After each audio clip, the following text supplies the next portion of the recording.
Assalamualaikum warahmatullahi wabarakatuh. Perkenalkan, nama saya Muhammad Prastiarya Pambudi. Saya dari Prodi Bimbingan Konseling, Fakultas Ilmu Pendidikan dan Psikologi. Jadi, pada kesempatan kali ini saya akan melaksanakan tugas podcast, yaitu dengan tema pentingnya kesehatan mental terhadap anak dan remaja. Jadi, pada kesempatan kali ini saya nggak sendiri, saya bersama partner saya, yaitu seorang mahasiswa dari suatu kampus di Solo. Jadi kita langsung saja sambut bintang tamunya, yaitu Mas Elvano. Silakan Mas Elvano. Halo, halo Pras. Halo. Gimana Mas kabarnya Mas? Alhamdulillah baik. Oke, tanpa berlama-lama lagi, kita langsung saja ke segmen pertanyaan, yaitu pertanyaan pertama yaitu eh, boleh kenalin diri Masnya dulu dong. Siapa dan backgroundnya gimana gitu. Ya jadi saya Alvano Suryadikara, saya mahasiswa Universitas Maret, Fakultas Hukum, prodinya Ilmu Hukum. Saya juga sama dengan Pras, saya berasal dari Jakarta. Kebetulan juga Pras teman SMP saya di suatu MTS di Panganten Ali, Jakarta Timur. Mungkin itu. Oke. Jadi Masnya kan, saya sempat mendengar dulu tuh ada sedikit penyakit mental mungkin ya, maaf, atau Iya. gimana. Heeh. Nah itu gimana ceritanya? Bisa dijelasin dong? Ya jadi awalnya saya tuh ngerasa sendiri kalau misalnya kegiatan saya tuh mulai terganggu sama kecemasan saya ini kan. Terus awalnya tuh mulai dari hal-hal yang kecil dulu kayak cemas, terus suka keringetan, terus juga kayak makan dan jam tidur juga jadi terganggu. Terus setelah dari itu saya cerita ke orang-orang terdekat yang sekiranya saya rasa aman dan nyaman untuk saya cerita gitu. Terus dari situ direkomendasikan untuk dilanjut ke yang lebih berprofesional lah mungkin. Akhirnya ya udah saya langsung konsul ke psikiater untuk membahas lebih lanjut tentang mungkin masalah mental saya ini. Oh, kalau boleh tahu dulu, di rumah sakit atau di layanan psikologis gimana Layanan tempatnya? psikologi sih di Jakarta. Di Jakarta. Oke. Jadi kurang lebihnya gitu background Masnya. Kemudian kita langsung saja ke pertanyaan selanjutnya, yaitu menurutmu kenapa topik kesehatan mental anak dan remaja itu sekarang semakin penting? Semakin penting terlebih lagi mungkin untuk remaja ya, karena di remaja itu lagi waktunya untuk lagi nyari jati diri kan. Terus di era yang sekarang yang akses informasi serba cepat ini di sosial media terlebih lagi banyak dan maraknya tuh sekarang cyberbullying kan di sosial media itu. Terus juga jadi dengan adanya sosial media tuh mungkin remaja-remaja yang lagi nyari jati diri tuh jadi ngerasa eh, insecure mungkin atau ngerasa lebih punya tekanan dengan dia bermain sosial media seperti mungkin contohnya dengan dia ngelihat hidup orang lain yang lebih gimana gimana jadi ngerasa itu tuh pressure pressure tersendiri gitu untuk dia mungkin gitu. Oh, berarti eh, remaja dan anak-anak itu seharusnya sekarang makin aware ya. Ya mungkin juga bisa untuk dikurangi ya sosial media tuh. Oh, oke. Oke, lanjut ke pertanyaan ketiga, yaitu dari yang kamu lihat, apa sih masalah mental yang paling sering dialami anak dan remaja sekarang? Kalau untuk sekarang sih mungkin itu ya kecemasan yang berlebihan seperti anxiety disorder, terus juga avoidant tuh. Jadi avoidant tuh orang yang ngerasa kalau misalnya dia tuh ini dia punya dorongan untuk mikir kalau dirinya tuh dihindari.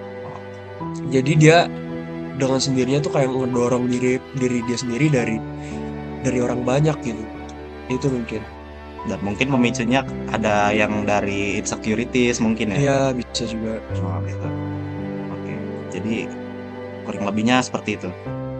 Kemudian ke pertanyaan selanjutnya, yaitu menurut kamu tekanan terbesar anak muda itu datang dari mana? Sekolah kah, keluarga kah, atau sosmed? Dari ketiga itu. Yang pertama mungkin sosmed ya. Sosmed. Karena ya itu tadi yang udah saya jelasin. Terus kemudian orang tua juga masuk salah satunya sih. Karena kan zaman sekarang pola pola asuh orang tua zaman sekarang sama pola asuh orang tua zaman dulu kan beda ya. Jadi ya kita tuh nggak bisa nuntut orang tua dengan masuk seperti pola hidup yang sekarang ini gitu. Mereka tuh nggak ngerti gimana sih parenting yang sesuai sebenarnya gitu untuk kita, karena emang beda era kita tuh. Terus juga untuk guru kan, guru juga kayak mungkin masih butuh beradaptasi, mungkin kayak gitu. Ya, apalagi sekarang tuh orang buka sosial media itu sangat-sangat intens ya. Hmm, Bisa ngabisin waktu berjam-jam. sosial media sih yang paling. Saya juga cukup setuju sih sama statement Mas Elvana ini. Iya. Oke, lanjut ke pertanyaan selanjutnya itu, apakah standar harus selalu menjadi kuat? Itu masih menjadi masalah besar, terutama untuk remaja dan anak-anak. Sangat sih, maksudnya sebenarnya tuh kita kan manusia ya, kita makhluk sosial, kita tuh nggak perlu selalu kuat juga. Kayak gitu tuh mungkin ada baiknya, cuman gimana ya? Dengan kayak gitu tuh kita juga jadi ujung-ujungnya ngerugiin diri kita sendiri kan. Maksudnya mungkin dengan kita bilang kalau misalnya kita tuh meyakinin diri kita kalau misalnya kita kuat, tujuannya tuh untuk ya nguatin diri kita mau kita kelihatan kuat, kita nggak ngerugiin orang lain, tapi justru kayak gitu tuh malah dampaknya tuh ke diri kita sendiri gitu. Jadi menurut saya sih nggak perlu ya kayak gitu. Selagi kita bisa cari orang yang kita rasa untuk aman dan nyaman kita cerita sih, kita bisa ya bisa punya inilah, punya orang yang sekiranya kita bisa ngeluh nih ke sini, jadi kita nggak perlu kayak gitu sih, ngerasa selalu kuat atau gimana. Oh, berarti tetap peduli dengan diri sendiri, Iya, jangan terlalu, Pak, kita harus memfilter lah orang-orang yang cukup oke dan relevan untuk kita. nggak perlu lah kayak gitu, selalu kuat selalu kuat. Oke. Kemudian, nah ini balik ke background Mas Elvana nih. Apa momen paling berat yang pernah kamu alami saat anxiety dulu? Mungkin ya momen terberatnya tuh momen secara ini ya, secara gimana saya ngejalanin hari gitu, kayak tiba-tiba nafas suka sesek kalau misalnya lagi overthinking, karena ya itu karena sebenarnya tuh nggak yang sebenarnya terjadi sesuai apa yang kita pikirin, tapi itu tuh kayak ya udah kita gelisah aja, kita cemas aja, jadi ujung-ujungnya kita kalau misalnya saya sendiri tuh ngerasa kayak tiba-tiba sesak nafas, terus makan juga jadi nggak teratur, jadi ujung-ujungnya ya penyakit gitu ke diri saya sendiri, gimana gimana saya ngejalanin hari kayak gitu.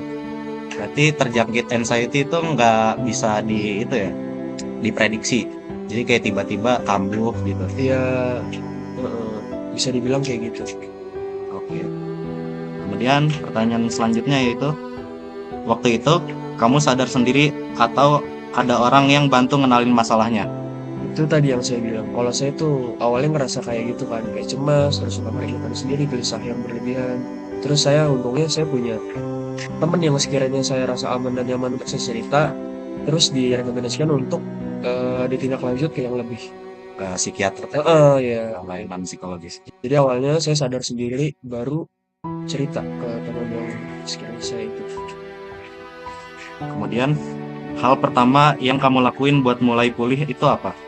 Ya mungkin kayak keseharian gitu.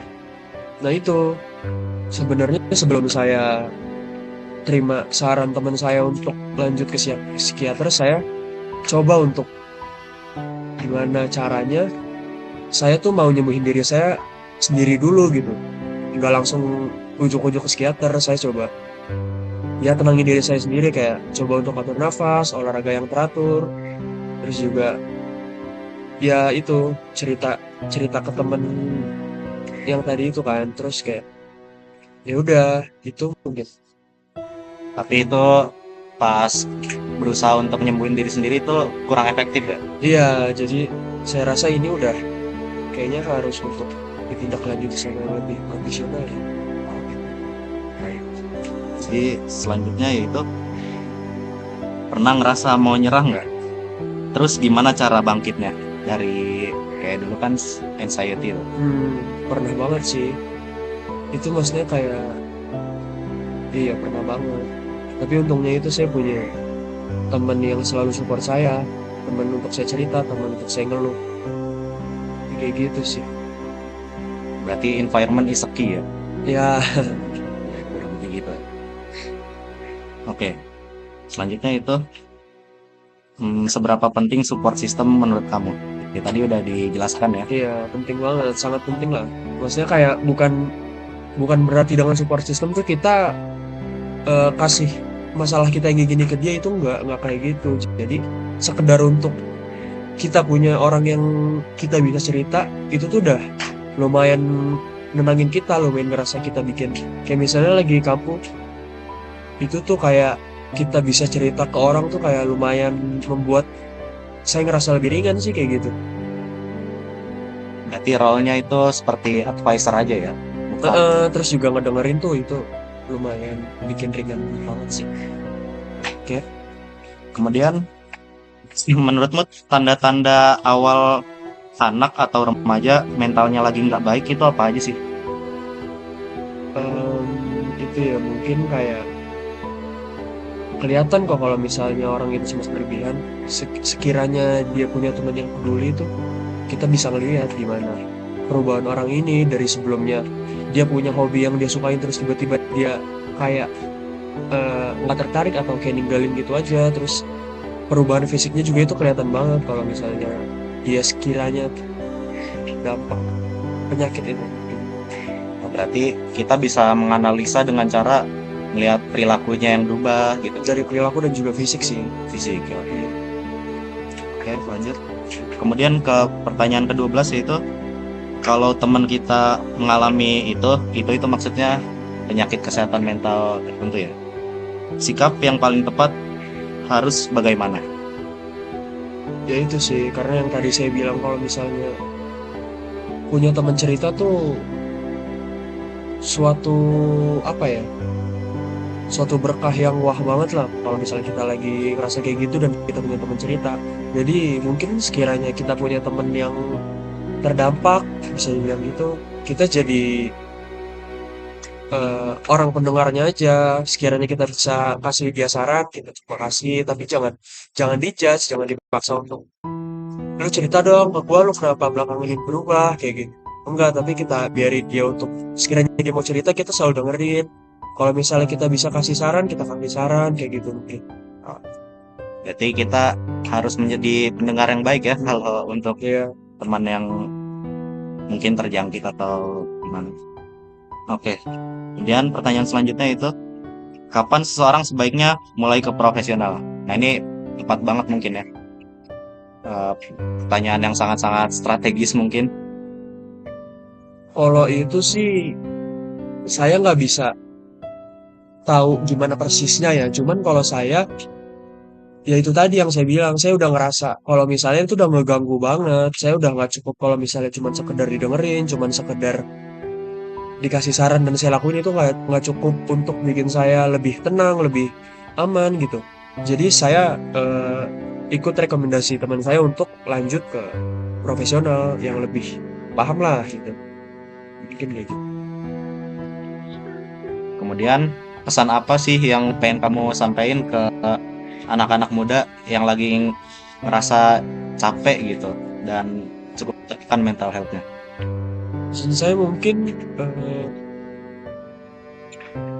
ya itu tadi ya, nggak perlu dikuat-kuatin. Sekiranya udah ngerasa ada sesuatu di dalam diri kita dan itu tuh ngeganggu gimana keseharian sehari-hari tuh, ya coba untuk lebih di apa ya, diobati mungkin. Terus juga sebenarnya kamu tuh nggak cuman gagal karena kamu lagi capek, kamu tuh manusia kan. Jadi ya pulih tuh nggak harus cepet juga, yang penting tetap coba untuk mau jalan pelan juga nggak apa-apa kok, kayak gitu. Oke, ini buat penutup terakhir, kira-kira hal kecil apa sih yang bisa mereka mulai dan mereka lakuin dari sekarang, Bro? Mungkin dari dalam dulu ya, dari dalam diri dulu. Jadi kayak yang saya lakuin tadi sebelum saya ke yang lebih paham atau yang lebih profesional gitu. Jadi saya coba untuk atur nafas, saya olahraga, makan juga. Walaupun susah ya, tapi kayak coba untuk dipaksa kayak gitu. Jadi ngerugiin diri kita juga. Mungkin hal kecil kayak gitu sih yang mesti dilakuin kayak gitu. Berarti membangun habit yang baik dulu, usahain. Walaupun mungkin skillnya itu sulit ya kayak gitu. Oke. Jadi mungkin sampai di sini dulu podcast kali ini. Dan ya, kurang lebihnya mohon maaf. Wassalamualaikum warahmatullahi wabarakatuh.